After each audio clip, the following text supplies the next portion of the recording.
இது ஃபர்ஸ்ட் மலேசியாவின் செய்திகள் உங்களுக்காக.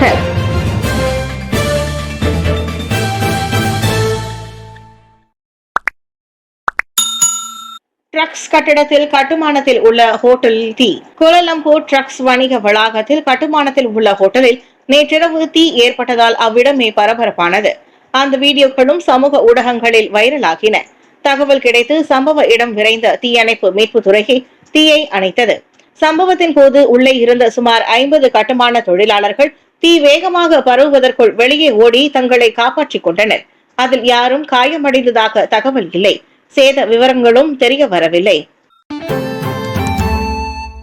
கண்ட இடங்களில் குப்பைகளை வீசுவோருக்கான சமூக சேவை தண்டனையை நீதிமன்றமே முடிவு செய்யும். சிறு சிறு குப்பைகளை கண்ட இடங்களில் வீசியதாக குற்றம் நிரூபிக்கப்பட்டோருக்கு தகுந்த சமூக சேவை தண்டனையை நீதிமன்றங்களை முடிவு செய்யும். KPKT எனப்படும் வீடமைப்பு ஊராட்சித்துறை அமைச்சர் ஞாங்கூர் மிங் அதனை அறிவித்துள்ளார். கால்வாய்களை சுத்தம் செய்வது, சாலைகளை கூட்டி பெருக்குவது, பொது கழிவறைகளை கழுவுவது போன்றவை அந்த தண்டனைகளில் அடங்கும். சம்பந்தப்பட்டவர்கள் குறைந்தபட்சம் 2 மணி நேரங்களுக்கு துப்புரவு பணியில் ஈடுபட வேண்டும் என்றார் அவர். ஒருவேளை நீதிமன்றம் 4 நாட்களுக்கு சாலையை பெருக்க வேண்டும் என தீர்ப்பளித்தால் அவர்கள் 4 நாட்களுக்கு பெருக்க வேண்டும். அமைச்சின் வேலை நடப்பு சட்ட விதிகளை திருத்துவது மட்டுமே என ஞாங்கூர் மிங் கூறினார். கண்ட இடங்களில் குப்பைகளை வீசுவோருக்கு 300 ரிங்கிட் அல்லது 500 ரிங்கிட் அபராதம் விதிப்பதை விட இதுபோன்ற சமூக சேவை தண்டனைகள் ஆக்கப்பூர்வமான பலனை தரும் என்றார் அவர்.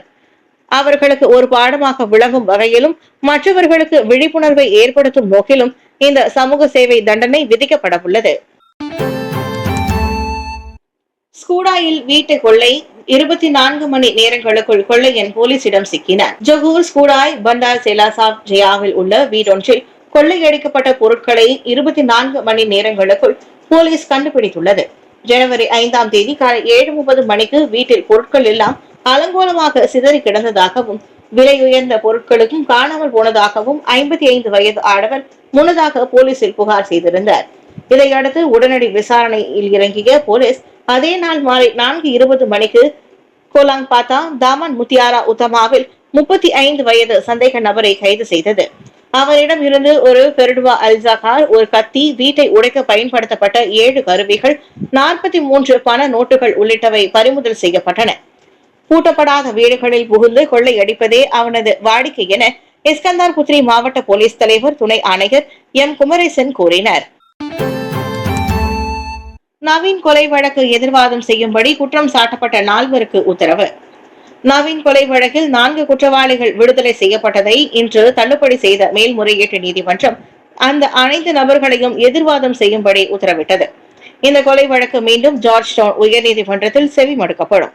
4 எதிரான குற்றச்சாட்டில் முகாந்திரம் இருப்பதை அரசு தரப்பு நிரூபித்துள்ளதாக 3 கொண்ட நீதிபதிகள் குழுவிற்கு தலைமை ஏற்றிருந்த நீதிபதி டே ருசிமா கசாலி தீர்ப்பளித்தார். அரசு தரப்பு வழக்கறிஞர்கள் எழுப்பிய வாதங்களில் நாங்கள் உடன்படுகிறோம். நவீன் கொலை வழக்கை நிராகரித்த முடிவில் உயர்நீதிமன்ற நீதிபதி தவறு செய்துவிட்டார் என்பதை மேல்முறையீட்டு நீதிமன்றம் கண்டதற்கான தனது தீர்ப்பில் ருசிமா கூறினார்.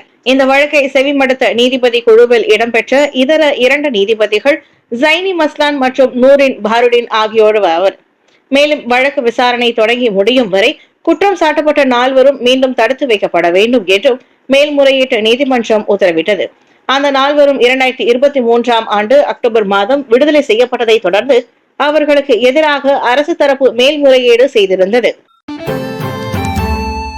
பத்துமலை திருத்தலத்தில் ஜனவரி 19 ஒற்றுமை பொங்கல் கலாச்சார போட்டிகளில் பங்கேற்கும்படி சிவகுமார் அழைப்பு. இம்மாதம் 19ஆம் தேதி ஞாயிற்றுக்கிழமை பத்துமலை திருத்தலத்தில் நடைபெறவிருக்கும் ஒற்றுமை பொங்கல் விழாவில் பல்வேறு கலாச்சார போட்டிகள் ஏற்பாடு செய்யப்பட்டுள்ளதால் அதில் பொதுமக்கள் திரளாக கலந்து கொள்ளும்படி DSK குழுமத்தின் தலைவரும் தேவஸ்தானத்தின் அறங்காவலருமான டாக்டர் சிவகுமார் கேட்டுக்கொண்டார். கோலம் போடும் போட்டி, பொங்கல் வைக்கும் போட்டி, உரியடிக்கும் போட்டி உட்பட நமது கலாச்சாரத்தையும் பாரம்பரியத்தையும் தெரிந்து கொள்ளும் வகையில் பல்வேறு நாட்டின் ஏற்பாடுகள் செய்யப்பட்டிருப்பதால் இவற்றில் ஆர்வத்தோடு பலரும் கலந்து கொள்ளும்படி அவர் வலியுறுத்தினார். எதிர்வரும் தைப்பூச திருநாளுக்கு பத்துமலை திருத்தலத்தில் கூடும் பக்தர்களில் சுமார் 1 லட்சம் பேருக்கு அன்னதானம் வழங்கப்படவிருக்கிறது.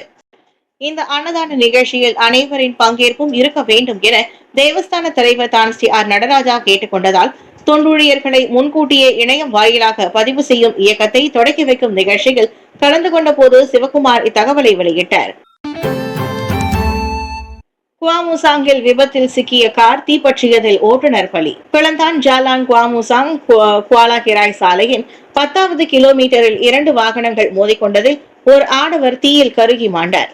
நேற்று மாலை 5:18 மணி அளவில் நிகழ்ந்த அவ்விபத்தில் தான் ஓட்டி சென்ற புரோட்டான் சாகா கார் தீப்பற்றி 100 விழுக்காடு எரிந்து போனதில் நொறுங்கிய அதன் இடிபாடுகளில் சிக்கி அவர் உயிரிழந்தார். காரோட்டி அருகே அமர்ந்திருந்த பயணி காயங்களுடன் உயிர் தப்பினார். அவர் மோதியது டொயோட்டா ஹிலக்ஸ் வாகனமாகும். அதன் ஓட்டுநரும் காயமடைந்து சிகிச்சைக்காக மருத்துவமனையில் அனுமதிக்கப்பட்டார். நாட்டின் வளர்ச்சியில் இந்தியர்கள் விடுபடாமல் இருப்பதை உறுதி செய்வோம். பொங்கல் வாழ்த்து செய்தியில் பிரதமர் உத்தரவாதம். நாட்டின் வளர்ச்சியில் இந்தியர்கள் உட்பட எந்த ஒரு சமூகமும் விடுபடாமல் இருப்பதை அரசாங்கம் உறுதி செய்யும். அதற்காக தொடர்ந்து கடினமாக உழைப்போம் என பிரதமர் டாக்டர் அன்வார் இப்ராஹிம் தனது பொங்கல் வாழ்த்து செய்தியில் கூறியுள்ளார். இந்தியர்களிடையே நிலவும் வறுமை அரசாங்கத்தின் முன்னுரிமையாக இருக்கும் என்றார் அவர்.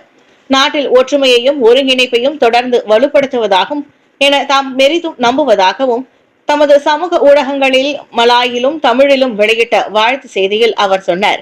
இயற்கைக்கு நன்றி தெரிவிக்கும் வண்ணமாக தமிழர்கள் அனைவரும் பொங்கல் திருநாளை விமரிசையாக கொண்டாடுகின்றனர். தமிழ் நாள்காட்டியின்படி திருவள்ளுவர் ஆண்டு தை மாதத்தின் தொடக்கமாக இந்த பொங்கல் விழா வரவேற்கப்படுகின்றது.